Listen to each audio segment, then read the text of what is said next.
Ma'am class में आपका एक बार फिर से स्वागत है। आज मैं आपको बहुत ही इम्पोर्टेंट टॉपिक पढ़ाने जा रही हूँ, मॉडल्स। तो आज के वीडियो में हम जानेंगे कि मॉडल का यूज़ कैसे करें। मॉडल्स जैसा नाम से ही शो होता है, मॉडल मूड शब्द से बना है जिसका अर्थ होता है मन स्थिति, मन की स्थिति को ये दर्शाता है। तो मॉडल्स 13 तरह के होते हैं। देखिए कौन कौन से होते हैं। Can, could, may, might, must, will, would, shall, should, use to, need to, ought to, dare, not, ये हमारे मेन मॉडल्स हैं। तो अब देखिए इनका वन बाय वन कैसे यूज करते हैं। मैं जो भी मेन मॉडल्स हैं एग्जाम की दृष्टि से उनको आपको समझाने वाली हूँ। फर्स्ट हो जाता है हमारा कैन। तो देखिए कैन का प्रयोग कहाँ कहाँ किया जाता है। कैन का प्रयोग power, ability, capacity, know how to का मतलब क्या कि आप जानते हैं उस काम को कैसे करना है। Potentiality, power, capable, intelligence, skills, strength, cleverness आदि को बताने के लिए हम किसका प्रयोग करते हैं, कैन का। अब एग्जांपल देखिए, आई कैन लर्न इंग्लिश, में इंग्लिश सीख सकती हूँ या सीख सकता हूँ। तो ये एबिलिटी शो करता है कि उसमें वो एबिलिटी है कि इंग्लिश आसानी से सीखी जा सकती है उससे। He can lift the box, वह बॉक्स उठा सकता है, ये उसकी कैपेसिटी को शो कर रहा है। He can repair A radio, ये दिखा रहा है कि वो जानता है कि रेडियो को कैसे रिपेयर किया जाए। तो यहाँ हो गया नो हाउ टू के लिए किसका यूज करते हैं हम, कैन का। सेकंड देखिए हमारा कुड का प्रयोग। अब देखिए कुड का यूज कहाँ होता है। कुड कैन का पास्ट टेंस होता है जैसे कि आप सभी जानते हैं। इसका प्रयोग past, power, ability, capacity, known how to, potentiality, capable, skill आदि के लिए किया जाता है। मतलब जो काम कैन प्रेजेंट में करता है वो ही काम कुड पास्ट में करता है। अब देखिए when I was young I could lift A bag of 100 kg, ये इस सेंटेंस में बताया गया कि जब वो यंग था तो वो 100 किलो का एक बैग उठा सकता था। तो उसकी पास्ट कैपेसिटी को शो करता है। आगे देखिए आई कुड स्पीक फ्रेंच, मैं फ्रेंच बोल सकता था when I was 20 years old, जब मैं 20 साल का था। तो इसकी पास एबिलिटी को शो करा कि वो 20 साल का था तब इंग्लिश बोल सकता, फ्रेंच बोल सकता था। आगे देखिए कुड यू हेल्प मी, एक और चीज़ मैन की कुड का प्रयोग पोलाइट रिक्वेस्ट के लिए भी किया जाता है। अगर हम किसी से पोलाइट रिक्वेस्ट कर रहे हैं तो वह हम कुड का प्रयोग करते हैं। कुड यू हेल्प मी, क्या आप मेरी मदद करेंगे, तो ये पोलाइट रिक्वेस्ट है यहाँ पर। Could you lend me 20 rupees, जैसे हमने किसी से पैसे मांगे हम उसको कहेंगे कि आप मुझे 20 रुपये उधार दे सकते हैं, तो उसके लिए पोलाइट रिक्वेस्ट के लिए हम कुड का यूज़ करेंगे।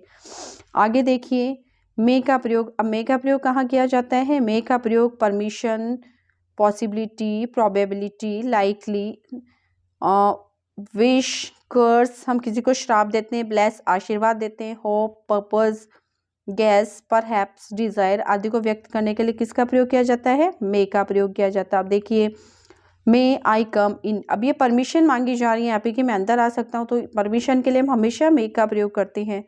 मे यू लिव लॉन्ग, मतलब ये उसको विश है कि किसी के लिए हम विश करें कि आप हमेशा लंबी उम्र दे भगवान आपको। तो ये क्या होगा, यहाँ मे का प्रयोग करते हैं।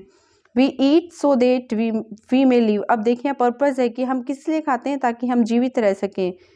फिर आगे है we read so that we may get a job, हम पढ़ते क्या हैं ताकि हमें जॉब मिल सके। तो एक पर्पस हो गया कि हम किस लिए पढ़ते हैं, ताकि हमें अच्छी जॉब मिल सके।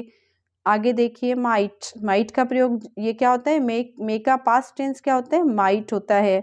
इसका प्रयोग वीक पॉसिबिलिटी को व्यक्त करने के लिए किया जाता है। देखिए कैसे, he said that he might be late, अब एक वीक पॉसिबिलिटी कि वो लेट हो भी सकता है, श्योर नहीं कि वो लेट होगा, बट एक वीक पॉसिबिलिटी कि वो लेट हो सकता है या हो सकती है। अब देखिए there are few clouds in the sky it might rain today, अगर यहाँ ऐसे होता कि there are clouds in the sky it, फिर हम मे का यूज करते, क्योंकि बादल है तो बारिश की संभावना हो सकती है। लेकिन इसने इस सेंटेंस में बताया कि देयर आर फ्यू क्लाउड्स, बहुत कम बादल हैं, तो क्या है कि बारिश की संभावना बहुत कम है, तो हम यहाँ माइट का यूज करेंगे। आगे है विल शेल का प्रयोग। अब देखिए विल और शेल का यूज कहाँ है, जैसे आपको पता है कि विल और शेल का यूज तो फ्यूचर टेंस में होता है। तो देखिए फ्यूचर टेंस में विल का प्रयोग कहाँ किया जाता है, सेकंड व थर्ड पर्सन के प्रोनाउंस के साथ, व शेल का प्रयोग फर्स्ट पर्सन प्रोनाउन के साथ किया जाता है। फर्स्ट पर्सन प्रोनाउन से मतलब आई और वी के साथ किया जाता है।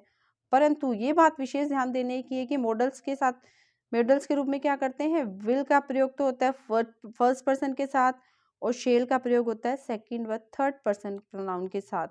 कैसे, जैसे मान लीजिए आई और वी के साथ हम किसका यूज़ करेंगे, यहाँ पर शैल का नहीं, हम विल का यूज़ करेंगे, और बाकी के साथ हम किसका प्रयोग करेंगे, विल, सॉरी, शैल का, और आई और वी के साथ विल का यूज़ करेंगे। देखिए मॉडल्स के रूप में विल और शेल का प्रयोग किसके कब किया जाता है, पहले ये जान लेते हैं। तो इनका प्रयोग किया जाता है प्रॉमिस, डिटर्मिनेशन, डिटर्मिनेशन से मतलब दृढ़ निश्चय, थ्रेट, धमकी, वार्निंग, चेतावनी, विलिंगनेस, इच्छा, इंटेंशन, इरादा आदि को व्यक्त करने के लिए किसका यूज किया जाता है, यहाँ पर विल और शैल का। अब देखिए एग्जाम्पल देखिए आप, आई विल हेल्प यू, अब ये प्रॉमिस है, वैसे तो आई के साथ शैल आता है, लेकिन जब हम मॉडल्स के रूप में इसको यूज करते हैं तो आई के साथ हम किसका यूज करेंगे, विल का। तो सेंटेंस है आई विल हेल्प यू, तो एक प्रॉमिस हो गया कि मैं आपकी हेल्प करूंगा या करूंगी।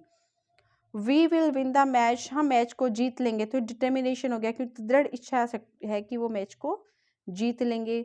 आई विल किल यू, अब ये एक सेंटेंस है आई विल किल यू। अब यहाँ देखिए ध्यान दीजिए आई के साथ शेल का प्रयोग नहीं कर कर हम विल का यूज कर रहे हैं।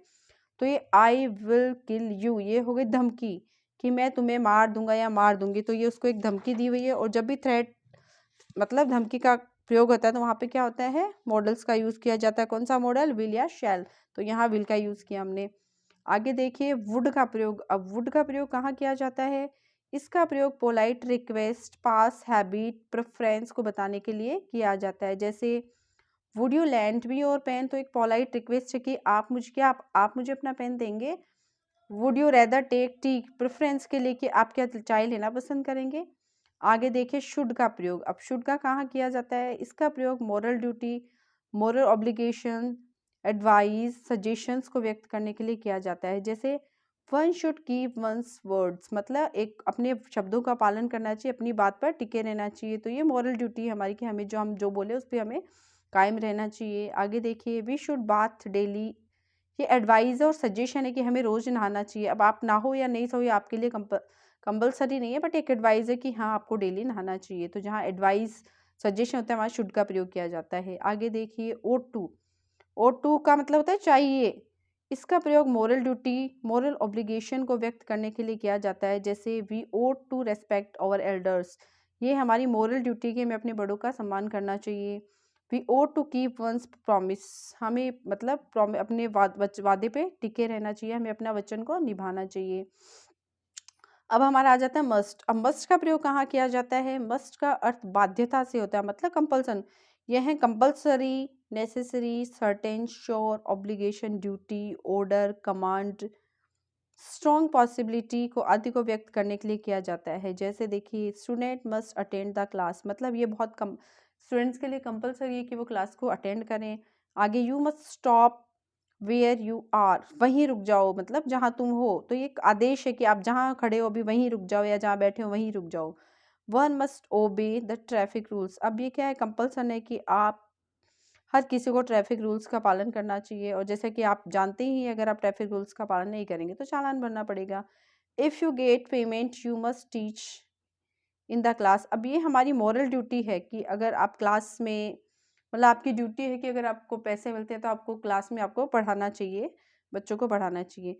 तो ये मेन जो मॉडल्स हैं वो मैंने आपको समझा दिए। अब मैं अगले वीडियो में आपको ये बताऊंगी कि एग्जाम्स में मॉडल के क्वेश्चंस कैसे पूछे जाते हैं। मतलब मॉडल का या तो खाली स्थान आता है कि आपके मतलब फिल इन द ब्लैंक्स आते हैं, और आपके साइड में दे रखा होता है कि जैसे मॉडल भरना है उसमें परमिशन आएगा या पास्ट हैबिट आएगी, या फिर 4 ऑप्शन देते हैं उनमें से एक को चूज़ करना पड़ता है। तो मैं आपको कुछ एक्सरसाइजेस करवाऊंगी या पिछले जो क्वेश्चंस पूछे हुए हैं बोर्ड एग्जाम्स में वो सॉल्व करवाऊंगी, ताकि आपको पता चल सके कि मॉडल के क्वेश्चंस आपके एग्जाम में कैसे आएंगे।